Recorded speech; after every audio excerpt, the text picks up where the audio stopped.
Hello guys, kasi guys, iigat thyroid na guys. Buko guys, simpleng sintomas lang guys.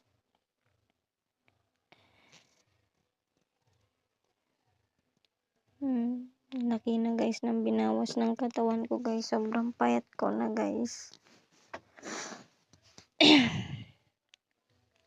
Sa mga followers ko dito, sino yung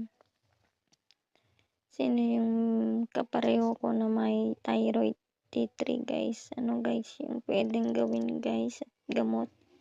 Kasi guys, wala pa akong iniinom na gamot guys. Dahil takot guys ako maturukan guys. Kasi pag di daw ako ipalaboratory guys, hanggat hindi daw ako guys ipapalaboratory, wala silang maibigay ng gamot sa akin guys. Kasi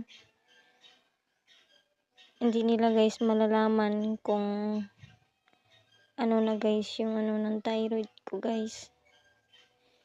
Hihirapan ako guys. Minsan guys, darating yung minsan di ako makahinga pag gabi. Pero nilalabanan ko guys kasi takot ako guys. Bahala na guys. Bahala na ang Diyos guys. Thank you for watching.